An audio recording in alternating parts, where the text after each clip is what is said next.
Okay, now it's day 2 of the Police Indaba in KwaZulu-Natal. Community policing structures and traditional leaders are meeting with the police, that's the SAPS, in a bid to find solutions to crime in the province.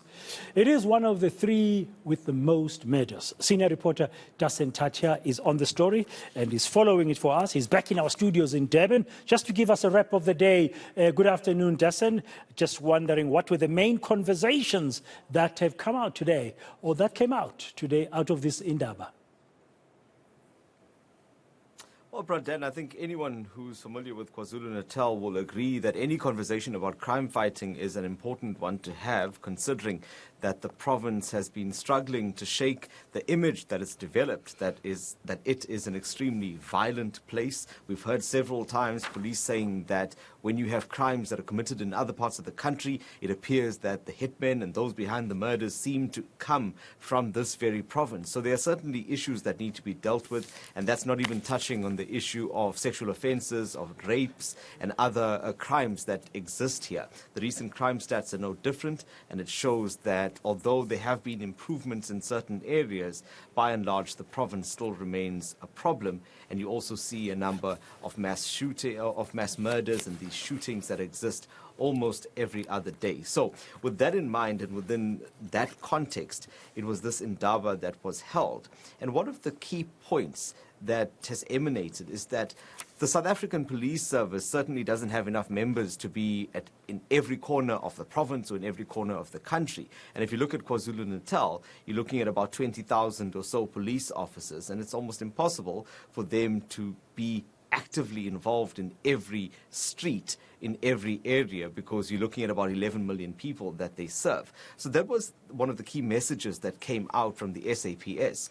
So they're saying that they need the community, because surely the good people outnumber the bad, and communities then need to come together through structures like the CPF. We're talking about traditional leadership structures, for example, and they need to be the eyes and ears of the SAPS, not only to deal with issues of crime, but also to deal with societal issues. So things that happen before the crime is committed. So, for example, if there are issues that exist within a community, problems of drugs or petty crime or anything like that, those issues need to be flagged and sometimes dealt with as the community. So those were some of the issues that were raised. Let's listen to what the Provincial Police Commissioner, Lieutenant General Nhlanhla Mkonazi, had to say. He believes that there are also issues relating to the Constitution and legislation. So community, we are engaging you because as the police, we are seeing gaps in legislation. We are seeing gaps in accountability for us to be able to achieve this vision of a crime-free society. So we're trying to encourage you to come closer to us. Ask us, where do we find obstacles so we can tell you? Listen to us when we are making recommendations. Bring every government entity into the one table. Only community has got the powers to do that. Not the community to go to the streets and toy because they want water and burn everything. They get the water, that's it. Everything is fine. You have crime and crime problems. It is you as a community that can call the police. When we are calling a police to come to a meeting, we are not negotiating with the police commissioner. Mawuthi Mkhwanazi sifuna meeting. Mkhwanazi manje meeting uzoletha another senior person ozomattend. If ubuza station commander, come here. We have a meeting, we need you. You must come.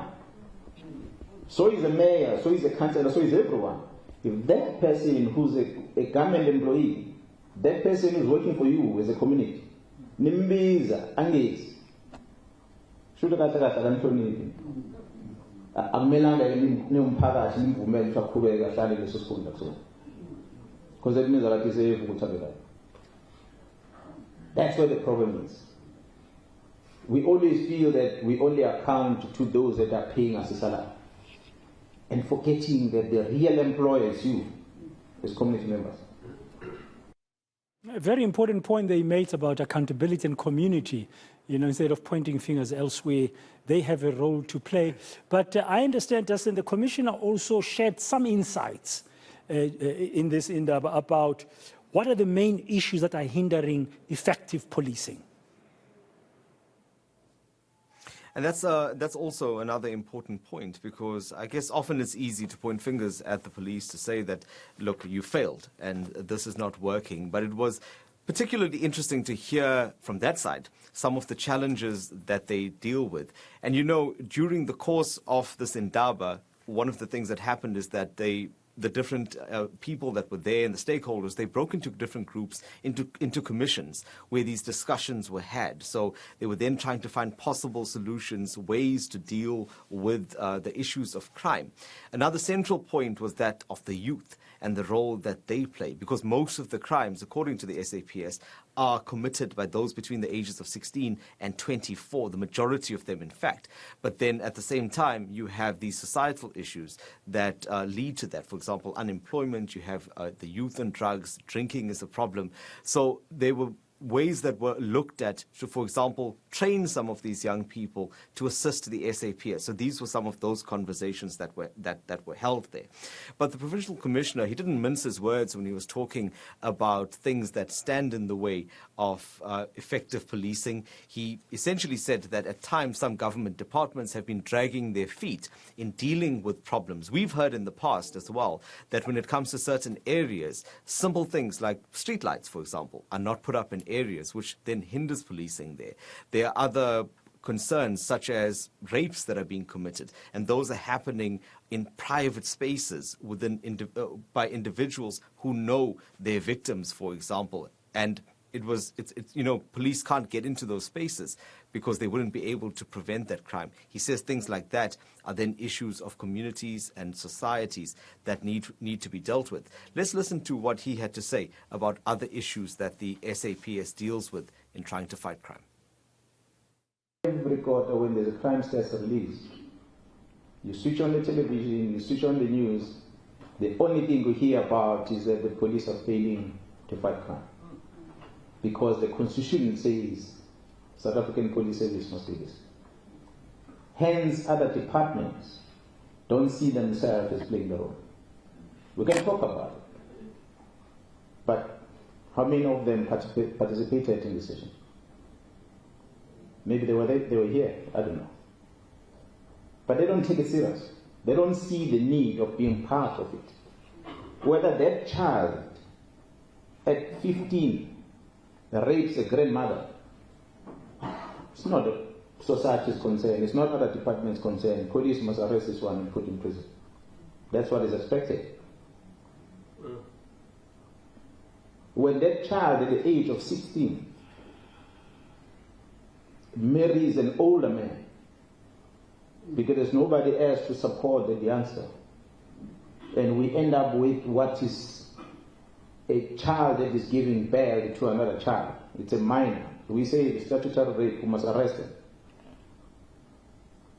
But how did that child get to be a wife of someone else at the age of 14, age of 16? That happens in society.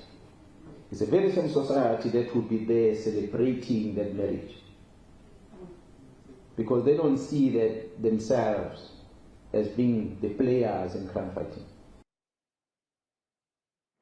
That's the KwaZulu-Natal Provincial Police Commissioner, the Mkhwanazi, ending that update from Dasen Thathiah in our studios in Durban.